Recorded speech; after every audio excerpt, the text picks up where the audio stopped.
Mpenzi mtazamaji wa Let's Docris TV, leo niko katikati kabisa na pembezoni ya mji wa Nkwenda, eneo maarufu linalojulikana kama Maziwa.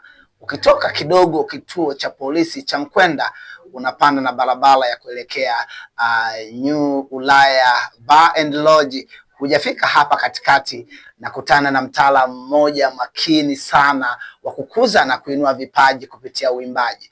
Yeye kwanza ni mtaalamu, ni mwalimu na anaendeleza vipaji. Leo nimepata wasaa japo mfupi wa kuweza kupata dondoo mbili tatu na kukuletea wewe mpenzi mtazamaji na msikilizaji, ili nisimfahamu peke yangu, upate angalau uwanda mpana wa kuweza kumfahamu. Nitamkaribisha ajitambulishe kwako, anaitwa nani na anafanya kazi gani, na baadaye tutapata wasaa wa kuweza kudadavua vizuri zaidi. Karibu sana mgeni wangu leo hapa. Hii ni Let's Docris TV na mimi ni Eladius Moza. Asante. Unaitwa nani? Naitwa Joseph Kakulu. Unaitwa Joseph Kakulu. Unafanya kazi gani? Leo nimefika kwako, nimekutana na mambo mengi kede kede. Nahitaji msikilizaji wangu apate kukufahamu japo kwa ufupi. Naitwa Joseph Kakulu, kwa maarufu kama mwalimu. Kama mwalimu. Kwa sababu mimi ni mwalimu wa nyimbo za injili, kwaya na waimbaji binafsi na muziki pia. Na nafundisha na rekodi na napiga muziki pia. Kwa hiyo unaweza ukamfundisha mtu, ukafanya mastering, ukafanya production, vyote kwa pamoja, lakini pia unaweza kumweka katika level ya kumsahihisha pale alipofikia. Kama producer na kama mwalimu na mtaalamu wa muziki. Hizo ndio kazi zangu. Hizo ndio kazi zako. Mpenzi mtazamaji, huyu ni Mr. Joseph Kakulu.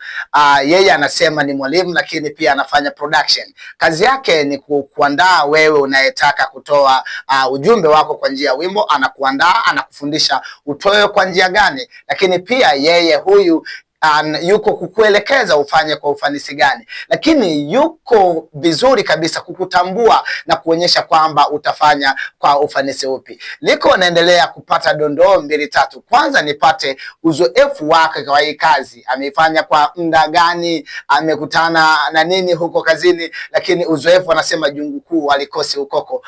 Mzee Joseph, kwenye kazi yako hii ya production, kufundisha nyimbo, una muda gani unafanya hii kazi? Nafikiri ni maisha yangu yote. Maisha yangu yote. Tangu nikiwa kijana mdogo. Nilisomea muziki miaka ya nyuma nikiwa bado kijana sana. Miaka ya 80 na kitu, 85 na 6.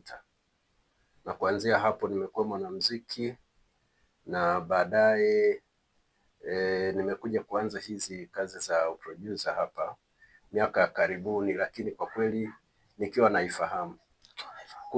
Kuifanya karibuni ni kwa sababu ya uwezo. Sikutaka kufanya kazi kwenye studio za watu wengine. Nilitamani nifanye kazi kwenye studio zangu. Mpaka hapo Mungu aliponibariki, ndio kama unavyoniona. Ubarikiwe sana mtumishi wa Mungu, naendelea kupata tena mengine zaidi. Umesema umesomea hii kazi, ufanyi tu kwa uzoefu bali una taaluma ya kazi hii unaifanya. Hebu mpitishe msikilizaji wetu kwenye taaluma yako, umeipata wapi na ni mwaka gani? Mwaka 86 na mwaka 85 86 nilipata wasaa wa kusoma, nikawa katika chuo cha muziki. Namkumbuka sana yule mzungu anaitwa Eddie Giddens, mwalimu wangu wakati huo. Namshukuru Mungu kwa ajili ya yule bwana, alinifungulia maisha. Okay, asante sana mzee Joseph. Mtazamaji wangu wa Let's Docris TV, mimi ni Eladius Moza, nikiendelea kukuonyesha ambacho ulikuwa ukifahamu. Huu sio ujuzi uliozaliwa hapa Afrika, ni ujuzi una vinasaba fulani vya kutoka barani Ulaya. Amemtaja mzungu wake kwamba ndo amempa ujuzi na kufungua maisha. Yeye amefunguliwa maisha na mzungu, leo yuko hapa Nkwenda kumtafuta Joseph. Mzee wangu, naendelea kuwa na wewe. Mtu anaweza akakupataje, wakati gani, muda gani unafanya hii kazi na upo hapa kwa muda gani? Masaa 24 niko hapa. Siku 7 za wiki. Siku 7 za wiki. Siku 31 za mwezi. Januari to December. Januari to December. Kazi hizi zinahitaji gharama, kwa sababu nikiangalia hapa naona kila kitu kimesheheni. Operator wangu, hebu tumsindikize kidogo, tumpe kitu kimoja mtazamaji wetu. Angalie mashine hii, ni equalizer. Hii ni nini mheshimiwa? Hii ni equalizer. Hii ni mixer. Ni mixer. Hii ni mixer. Hiyo ni mixer. Njia 32. Njia 32. Kazi yake ni nini hasa? Inanisaidia kurekodi. Inakusaidia kuchukua sauti. Hii ndio mashine ya kazi. Hiyo ndio mashine ya kazi. Naona huku kwa chini, hebu mwambie, hebu gusa hapo kidogo, msikilizaji asikie kidogo. Sasa hapo gusa, hapa ndio penyewe. Hapo ndio penyewe. Hapo. Msikilizaji alitaka apate vionjo vya kusikiliza sauti unavyogusa kidogo, ili ajue kwamba vipo vitu hapa. Hebu mpeleke kidogo msikilizaji wetu na mtazamaji wetu kidogo, uguse angalau yaliyomo yamo. Hapa kila kitu kipo. Hapo kila kitu kipo. Hebu tusikilize.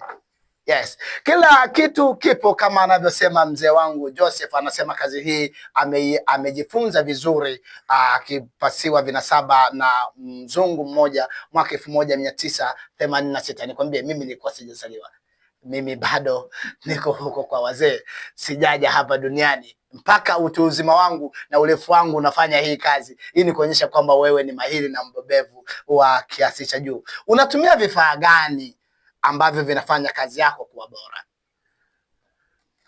Vifaa vya studio ni kama unavyoniona na vifaa vyangu hivi. Yes.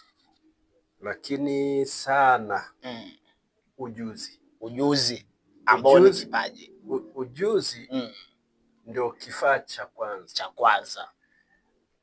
Elimu kifaa cha pili. Wito kifaa cha tatu. Hivi vingine vyote vinakuja kuunga kwenye hivyo vifaa vitatu ambavyo Mungu anakuwa ameshakupatia. Barikiwe sana. Kwa sababu wengi wanaipenda hiyo kazi, lakini kama hawana wito, hawana hiyo elimu na hawana ujuzi, mwisho wa siku hawezi kufanya vizuri. Asante sana mtazamaji wangu wa Let's Studio Chris TV. Anakutajia mambo matatu, kwamba yeye cha kwanza ana vifaa vitatu ambavyo anatembea navyo kila anapokuwa. Cha kwanza ana ujuzi, yani yeye ni mahiri wa hii kazi. Lakini kitu cha pili ana elimu, amesomea, ni taaluma yake anayo. Lakini kitu cha tatu ameitwa kufanya hii kazi. Tayari anaamini kwamba Mwenyezi Mungu amempa hii karama ili itumike kwa ajili yako. Hayuko mbali, yuko Nkwenda, na karama hii aliyopewa na Mwenyezi Mungu ni kwa ajili ya wewe unayenitazama. Mtafute vizuri. Kabla hatujaenda mwisho, mzee Jose, nilihitaji saa 24 siku zote za wiki na mwaka mzima, kwa maana miezi 12. Unapatikana kwenye mawasiliano gani? Namba ya simu, mitandao ya kijamii wewe unaitumia? Natumia namba ya simu ziko mbili. Natumia 0622 0622 00 71 58. Hii namba unaweza ukanipigia na unaweza ukatuma message na unaweza ukanitafuta pia kwa WhatsApp kwa namba hiyo. Ndio. Ikikosa hewani unaweza ukanitafuta kwa Airtel 0789 080 27 2.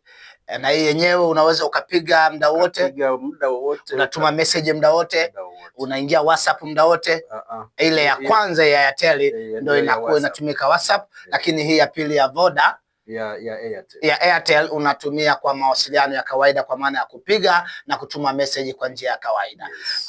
Wewe hapa fahamu, wanakaribishwa watu wote, wawe wazee, vijana, lakini akina mama, vijana wa kiume na wa kike, kwaya zote, kwa maana wanaoimba mziki wa Injili, lakini mziki wa kawaida, anasema yeye anafanya gospel, anafanya band, anafanya zuku, anafanya sebene, ana aina nyingi za kitaalamu, atakuja kuelezea hapo baadaye. Mimi nilikuwa nakudadavulia tu kidogo na kupa vionjo. Ukimhitaji na ukitaka majonjo yake kabisa, wewe sogea ofisini, tunaweza kuzungumza vizuri. Mimi niseme sina la ziada, labda nimwambie neno moja tu la kuaga watazamaji wetu. Unawasemaje mzee wangu? Karibuni wateja wote. Naamini yamo yaliyomo yamo. Nipo kwa ajili yako. Tutaendelea kuwaona wengi wakitoka kwako. Hebu rithisha ujuzi na Mungu wa mbinguni akubariki sana. Asante sana na karibu Aretu Studio Crest TV. Crest TV, mimi ni Eladius Muhoza, nilikuwa nikikuletea huyu mtaalam na mahiri kabisa wa kuweza kufanya production music, lakini pia anaweza akakufundisha ni jinsi gani utumike kwenye karama yako na huduma yako kwa usahihi. Hadi wakati mwingine na wasaa mwingine, tukutane kwenye kipindi kijacho.